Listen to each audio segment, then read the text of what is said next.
Hey folks, Erik the Viking here. Just got some more records to show you today. Just got in from work. Yeah, it's a drag.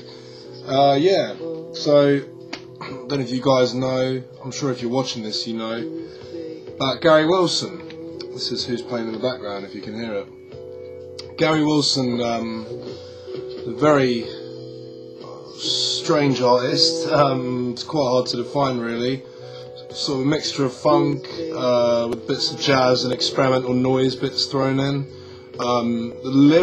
Lyrically as well, just about ex-girlfriends and things like that. It's pretty out there, you know.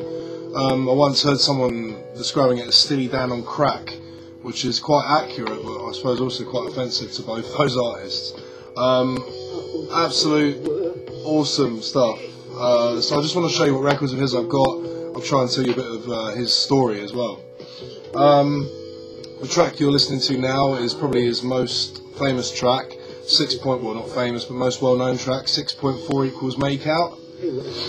Strange title. 1977 that's from, and that's from this album. Unfortunately, it's not the first pressing. You Think You Really Know Me. I picked this up sealed at the time, but obviously I opened it because I played it. Yeah, I basically heard about Gary Wilson because I'm a big fan of the Stones Throw label, which is home to Madlib and is owned by Peanut Butter Wolf. Awesome label in LA that are putting out some pretty out there hip hop, pretty underground stuff, and reissuing some awesome funk stuff as well, like really rare, obscure stuff. Anyway, Gary Wilson made one of his later albums for Stones Throw, and that's how I heard about him. And then I was reading about him and reading rave reviews about this album, and well, here we are. It's pretty out there, and it's, trust me, everyone I've played this to has loved it. It's one of those albums that you'll listen to again and again and you'll be hooked on. And it's quite hard to explain why, but he really is on his own. Big Zappa fan, of course, he was. Yeah, so this is the early 90s pressing on Crybaby Records. Still pretty hard to find. The original pressing actually had a black and white sleeve with a normal photograph, which I'd love to get, but it's very expensive. There was only 500 copies pressed, I think, from 1977. The incredible thing about this guy is he made the album in his basement as well, and he plays practically everything on it. And the sound is incredible for its time on a little 4-track, you know, reel-to-reel 4-track. It's just brilliant. Next up, we got, this is a fairly recent, well, yeah, very recent pressing of the compilation Forgotten Lovers, which is a mixture of unreleased stuff and singles that came out at the time. I've got some of the singles, which I'll show you too. This is great, and it's the first vinyl pressing that's come out recently, I think last year, on Feeding Tube Records, really small label. Yeah, it's got some great tracks on it. It's got Dreams on it, which was actually the first Gary Wilson track I heard. It was on a Stones Throw compilation. It was his first ever single, which I don't own. There was only 100 made. I've only ever seen one come up for sale. But this is well worth getting while it's still in print, because I'd imagine it's quite a small pressing. Really nice thick sleeve, thick vinyl, and yeah, I mean the EPs that he made, I'll talk about in a minute, but they're all featured on here pretty much, most of the tracks.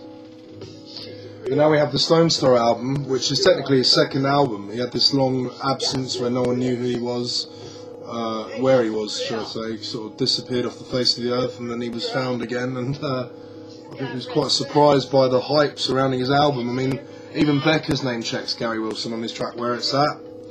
He's a big fan. Yeah, so this is his second album, which came out in 2000 and... Oh, hang on. Can't find the year now. I think it's 2002? Wait, 1 second. Excuse me. No, there's no year on this, but I think it's around that sort of time, 2002, 2001. Could be wrong. Anyway, this was on the Stones Throw label. Mary Had Brown Hair. Again, it's expanding on the same kind of shit on the first album, but a bit more updated. Some really good stuff on here too. He seems to take a shine to speeding up his vocals more on this, almost like Zappa on In It For The Money.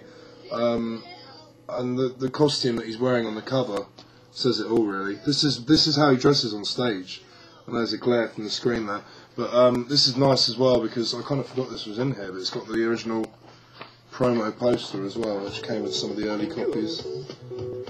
Great stuff. And this album's worth checking out as well. Not as good as the first one, but still good.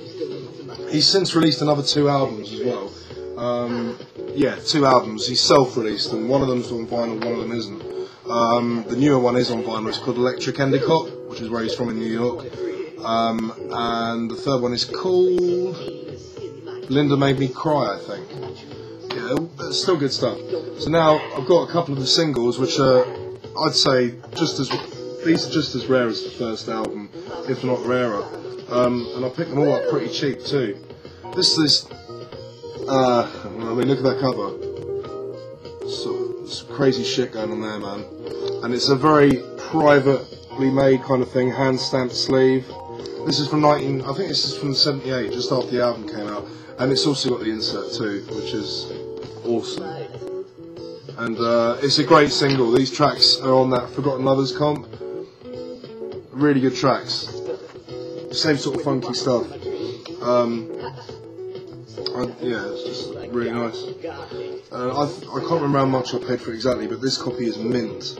And I haven't seen one in such good condition come out. I mean, I was willing to pay quite a lot of money. It was on eBay. I was willing to pay quite a lot for it. I think I got it for about $50. I was very happy with that. I mean, great stuff. The next, yeah, I mean, like I said, I haven't got the first single, Dreams. That was his second single release.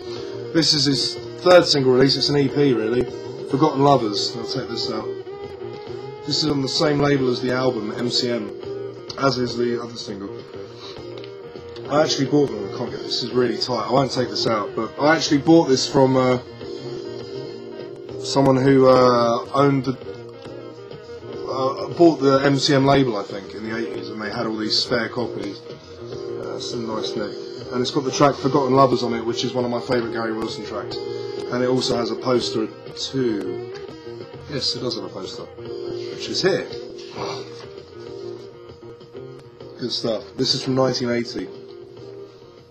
And again, still hard to find, but there's quite a lot of these showing up because I think the same person I bought this off, I think they found a shitload of copies, so you can still get it.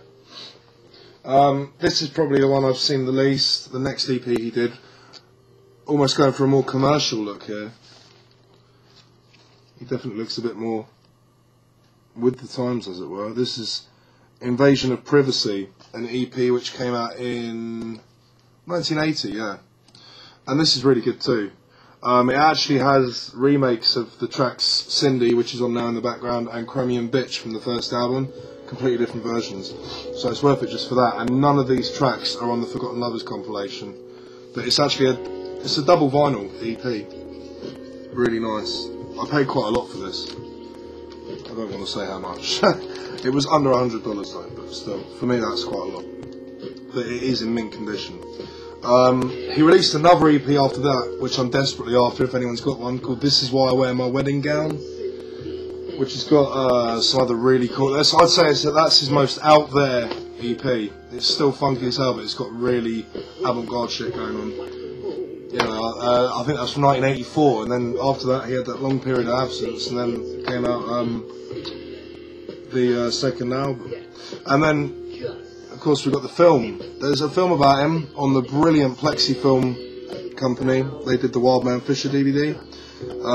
It's just a documentary about, and you can see the original sleeve there, the black and white design. This is awesome. You can still get it. There's a trailer for it on YouTube. Check it out.